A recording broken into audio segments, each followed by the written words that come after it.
Today, I thought we'd talk a little bit about some of the unusual pressures some Coloradans are feeling in our post-pandemic economy.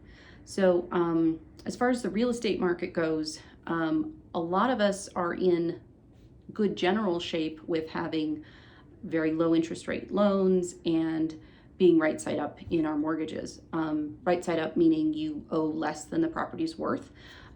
So the opposite being upside down or underwater is another common term for owing more than the property's worth.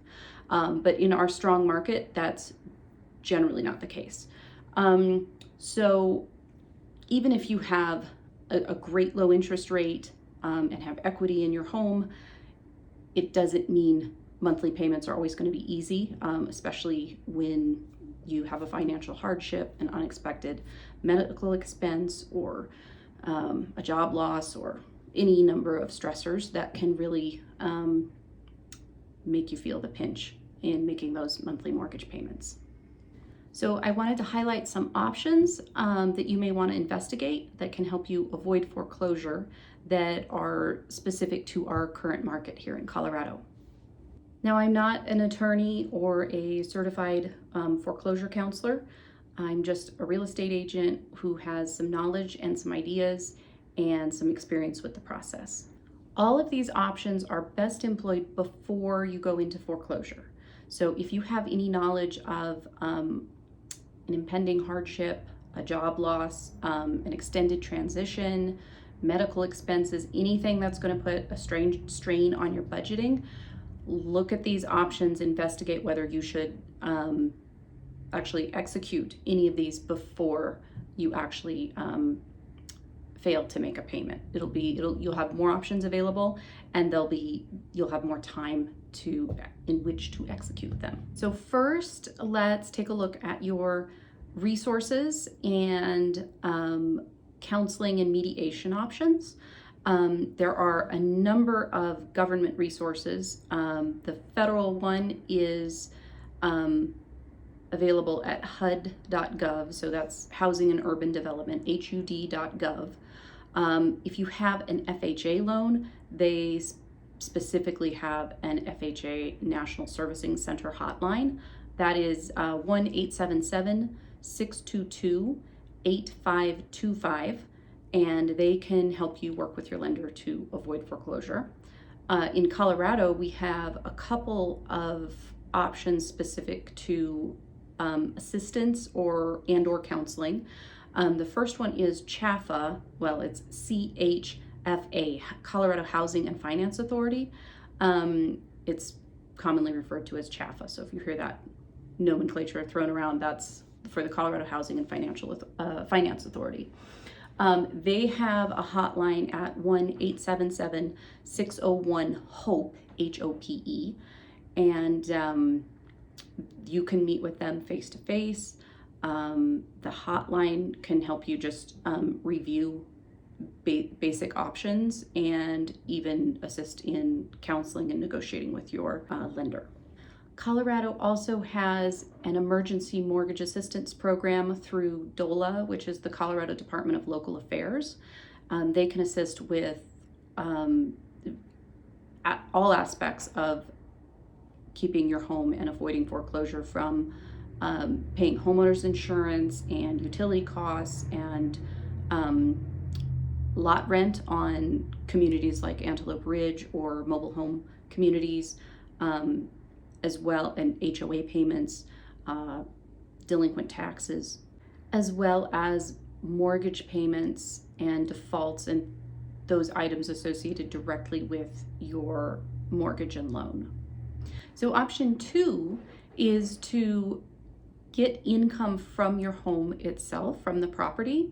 So if you're just short and finding it difficult to make the full mortgage payments monthly, one option is to use your home to gather some additional income flow. I mean, you could rent out the whole property if that's an option, to move somewhere else and rent the whole property. But in most cases, that's not going to be an option. So if you can rent a room, you can do it on a long-term basis, or traveling nurses, month-to-month basis. Often traveling nurses are great guests. They're quiet, single, nice people who just need a quiet space to crash from their long rounds and hours. And their visits are usually between, I think it's 6 to 8 weeks at a time. So that can be a nice option to have someone familiar, but it's not like a long-term lease contract. Getting into short-term rentals and things like that can be profitable, but quite costly and interfere with your life quite a bit doing that. But traveling nurses can be a nice way to do it, or rent it out to a family member or niece or nephew or someone you're familiar with, that just, brings in, a few $100s a month that really eases that mortgage payment. Another option for bringing in income through the house would be to rent out a part of the house, not long-term or monthly, but like on an hourly basis as a setting. So it can even just be like the backyard. There are, I'll put in the show notes the site, I've just forgotten the name of it, but there's a platform that rents out, that you can list your backyard on if it's like dog friendly, where people who are traveling just need a place to let their dogs out to play for a few hours at a time. And that can actually make pretty decent money if you love animals and you have a situation where you can just lease the outdoor space and not interfere with your lives and inside. That can be a nice option. On the inside, if you have a recording studio or a music room or a room you can make into like a photography setting or something, you can rent those on platforms like PeerSpace and rent them out by the hour for photographers, for videography, for making a recording or whatever they might be doing. And that can be anywhere from usually about $45 an hour to up to a couple $100s an hour, depending on your house and the setting and the demand. But that can provide a lot less interference in your life than renting a room out or a basement or a apartment, but just renting a space or a part of your house by the hour can be a big relief too. And I don't think that's considered very often. Okay, option 3 is a loan modification, and that's just what it sounds like. You're negotiating the terms of the loan with the bank. And a lot of people automatically dismiss this because they go, no, I've already got, a 3.5% loan. It's a great rate. I can't refinance at, where are we? We're currently in mid-February. I think the 30 year is right around 6.8, something like that. You're like, well, that's not going to make any sense. But it can be any number of the terms of the loan that you renegotiate. So it could be not the interest rate, but the term of the loan. So if you have 20 years left on your loan, if you renegotiate it to a 30 year or a 50 year, that can greatly reduce the monthly payment for the loan, obviously, because it's the same amount spread over a greater amount of time. Now, that may not sound terribly attractive because you're like, well, gosh, then I'm going to be paying this interest over 30 years or 50 years. But it's a heck of a lot better than going through foreclosure and all the impact that has on your credit and 7 years of, I shouldn't say bad luck, but a full foreclosure is really rough. And if this eases the stress for a year or two until you can refinance again, or the situation changes, it can make a world of difference taking that pressure off. Now, I'm not clear on the specifics of this, but I know that when you get the notification, it's my understanding you have 120 days to request a loan modification. And once you've submitted that application for a loan modification, in most cases, in Colorado anyway, the bank is prevented from moving forward with the foreclosure. So it's basically put on hold, and you have time to, figure this stuff out and get it in place and take a lot of pressure off. So loan modification, don't dismiss it just based on interest rate. There are other aspects to the terms of your loan, and modifying those terms can make a big difference. Okay, item 4 is forbearance, and this is an agreement with the bank to, well, they term it, the term forbearance comes from the concept of delaying foreclosure, but it's really putting things on hold and allowing you not to make payments through their approval. You can pause the need to make payments for usually a few months and then reinstate to the normal terms of your loan. It can be helpful if you're just going through a temporary stressful situation, but of course it just picks up where you left off, and if you've missed payments or gone into any of that, that all just gets added on. And so whatever payments you've missed, obviously, if you haven't made 4 months of payments, those payments are added on and you still owe all the rest of it. So it's relatively simple, it's relatively fast. So if you have a good relationship with your bank and you have good credit and so forth, this can be one of the simpler ways to just kind of put things on pause while you get your bearings again and then start back up. Another benefit to forbearance, and I believe it's also the case when you're refinancing, when the foreclosure is paused, you want to make sure that you request or see if you can put a freeze on the credit reporting while you're in forbearance. So during the term you're not making payments. Sometimes the non-payments are recorded to the credit agencies as delinquencies, and so you want to make sure that that reporting is frozen so it doesn't report on your credit report as delinquent payments. Option 5 is refinancing, and that's a lot like a loan modification, but different in that you can go anywhere you want and work with anyone you want and just come up with a whole new loan, pay off the old one, and start anew. That's one option that you probably want to, you're not going to be looking at conventional loans and mortgage companies for a refinance right now because interest rates are so high.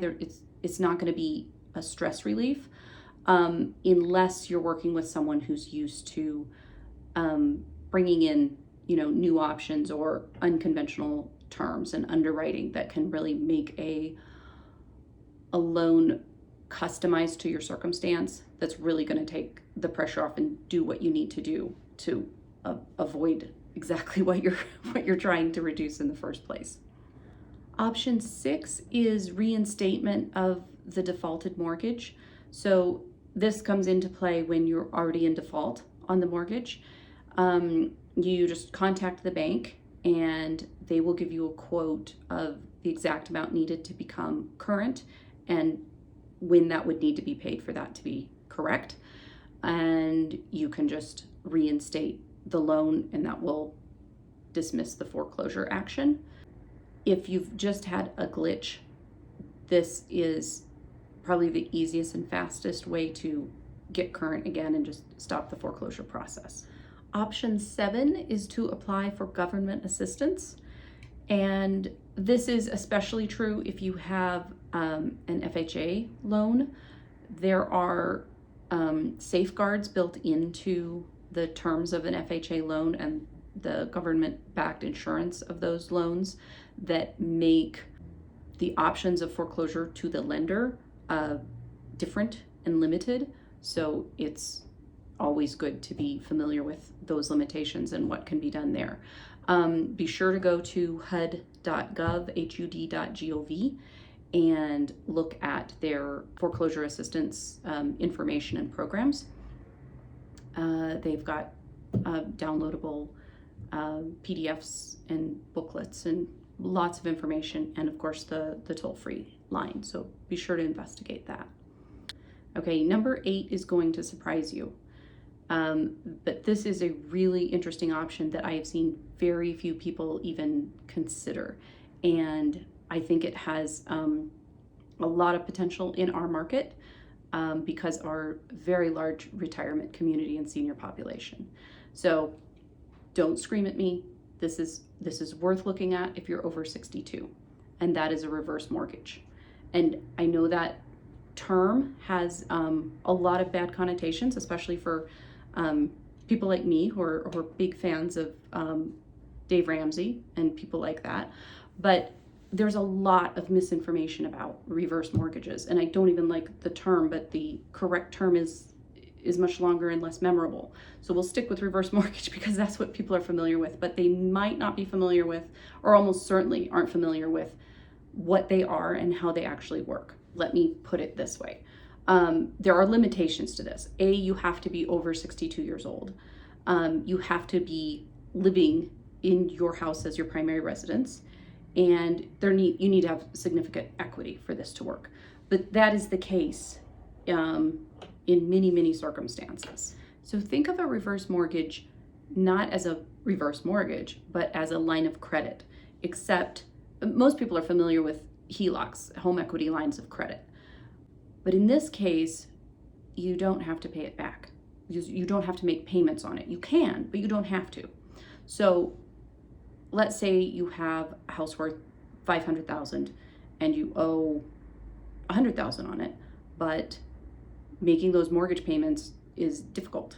With a reverse mortgage, you can get essentially a new line of credit for, say, $250,000, say half the value of the home. You pay off the $100,000 you owe to the standard mortgage, and you have a $250,000, well now $150,000 additional line of credit, but you don't have to make any payments on the $100,000 balance that you've just incurred by paying off the original mortgage loan, okay? So you've got $100,000 that you've used to pay off this $100,000, so that remains even. You still owe $100,000 on the house. There's a lien for $100,000 on the house, but you don't have to make mortgage payments on that. You can if you wish, as much or as little as you wish, but that just stays, and you also have the option of drawing up to another $150,000 on the property. You can never get upside down. The amount the amount of the limit, the credit limit, continues to rise over the years, and there just aren't evil aspects of it that we've all been kind of conditioned to think is the case of, it's a reverse and they own your house and you're renting it from them, and none of that is the case. It's really not how it works. So if you want more information on that, please contact me. I've got some great people who are seriously versed in reverse mortgages, and they're a lot neater than you think, and I think they can serve a lot of seniors in this community very well. Number 9 is a short sale. Now, a short sale is when your house is worth less than what you owe on it. So you're upside down on the house. I'm not seeing that a lot in our market right now. I mean, even if you purchased last year or within the last 2 years, the houses have appreciated enough, our market's strong enough that very, very few people are upside down. So that's not typical, but if it is your circumstance, the banks do not want houses. They don't want properties. They're not in the business of marketing and selling properties. They're terrible at it. The legal process is extremely long and costly for them, and they would much rather come to an agreement and take care of it without the property going into their name. So even in short sales, they're aware if the market value is less than the mortgage value, it's going to be the same case if they take it over. And the cost to them for the cost they incur in going through a foreclosure just means it just reduces the amount they're going to get out of it. So in most cases, a bank will agree to a short sale. Short sale meaning you sell before the house is foreclosed on and goes to them. So they're agreeing to accept less than the full payment of the note. So let's say the house is, the loan is $400,000 and the house is worth $300,000. Just easy numbers, nowhere near the situations we're seeing here. They're going to recognize, the bank will recognize that it's better for them to get $300,000 for the house than go through the expense of a foreclosure and then sell it for $300,000. They're actually going to wind up with $250,000. So most banks will agree to short sales, but know that Short sales are legally very complicated, so work with someone knowledgeable who's going to be straight with you and not, you want this to be real and accurate, so it goes quickly and you get the best price you can for the house. And it's just complex and it's detailed. So work with agent, title company, work with people who know what they're doing and are familiar with the process, and it's still going to beat foreclosure by a long shot. So short sale, if you're upside down, often that's the best option, and a very realistic one. There aren't a lot of them going on now, but our market, just as all, have a lot of experience with them from 2008 through 2012, really. So it's not an unheard of thing. The industry is fully versed in it, so don't be afraid of a short sale. And last but not least is just to sell the property. This might be, I won't say difficult, emotionally difficult to do, but it's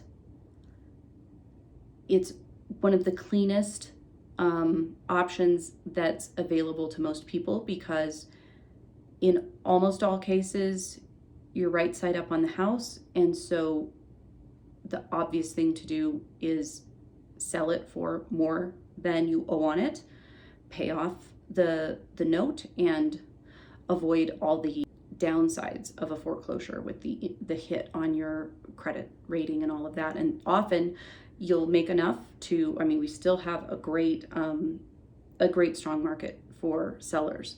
So often you'll have enough to purchase another property that's going to fit your situation better and be easier to accommodate. So I'll put links to all the resources in the show notes. Let me know if you think I missed anything I should be aware of and I should help make others aware of. And I wish you all the best.